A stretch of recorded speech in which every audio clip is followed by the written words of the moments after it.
एक कहानी के जरिए समझते हैं मनुष्य की तकदीर का खेल क्या है और मनुष्य की तकदीर कब कैसे और बदलता है।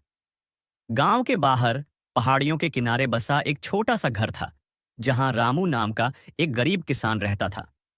वह दिन रात मेहनत करता, लेकिन उसकी फसल हमेशा किसी न किसी कारण से खराब हो जाती। बारिश कभी समय पर नहीं होती, कभी टिड्डियों का हमला हो जाता, तो कभी बाजार में फसलों के दाम इतने गिर जाते कि लागत भी ना निकलती। रामू सोचता, क्या तकदीर ने मेरे लिए सिर्फ संघर्ष ही लिखा है? लेकिन फिर भी वह हार नहीं मानता। उसकी पत्नी सीता उसे हमेशा हिम्मत देती। भगवान जब देता है तो छप्पर फाड़ कर देता है। हमें मेहनत करते रहना चाहिए। तकदीर का पहला खेल। एक बार गांव में एक बड़ा व्यापारी आया जो दूर दूर के इलाकों से फसल खरीदता था। उसने घोषणा की कि वह गांव के किसानों की उपज खरीदने को तैयार है, लेकिन सिर्फ उन्हीं किसानों से जिनकी फसल सबसे अच्छी होगी। रामू को यह सुनकर एक उम्मीद जगी। उसने इस बार अपनी पूरी ताकत झोंक दी। दिन रात मेहनत करके उसने फसल तैयार की।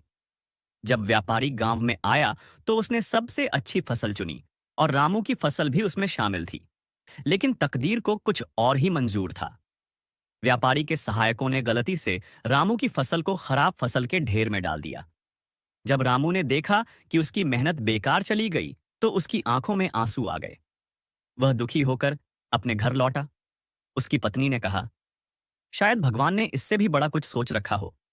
हमें बस भरोसा रखना होगा। तकदीर का दूसरा खेल। कुछ दिनों बाद गांव में अकाल पड़ा। जिन किसानों ने अपनी फसल बेच दी थी, वे अब महंगे दामों पर अनाज खरीद रहे थे। लेकिन रामू की फसल अभी भी उसके घर में थी। अब वह अपनी फसल को अच्छे दामों पर बेच सकता था। अचानक उसकी किस्मत चमक गई। उसने अपनी फसल ऊंचे दामों पर बेची और अच्छा मुनाफा कमाया। रामू को समझ आया कि जो चीज उस दिन उसके लिए बुरा लग रहा था, वही अब उसके लिए वरदान बन गई थी। तकदीर का तीसरा खेल। रामू अब समझ गया था कि मेहनत कभी बेकार नहीं जाती और तकदीर हमेशा हमारे साथ एक खेल खेलती रहती है। लेकिन यह खेल तभी जीता जा सकता है जब हम धैर्य और मेहनत से डटे रहें। एक दिन गांव के मुखिया ने घोषणा की कि सरकार किसानों को नए कृषि उपकरण खरीदने के लिए अनुदान दे रही है। जिन किसानों के पास अपनी बचत थी, वे इसका लाभ उठा सकते थे। रामू के पास अब पर्याप्त पैसा था, इसलिए उसने यह मौका हाथ से नहीं जाने दिया। उसने नए उपकरण खरीदे और अपनी खेती को और बेहतर बना लिया। अगले कुछ वर्षों में वह गांव का सबसे समृद्ध किसान बन गया। कहानी का निष्कर्ष। रामू की कहानी यह साबित करती है कि तकदीर का खेल अजीब होता है। जब हम सोचते हैं कि हमारे साथ बुरा हो रहा है, तब तकदीर शायद हमें किसी बड़ी चीज के लिए तैयार कर रही होती है। यदि रामू उस दिन हार मान लेता, तो वह कभी सफल नहीं हो पाता।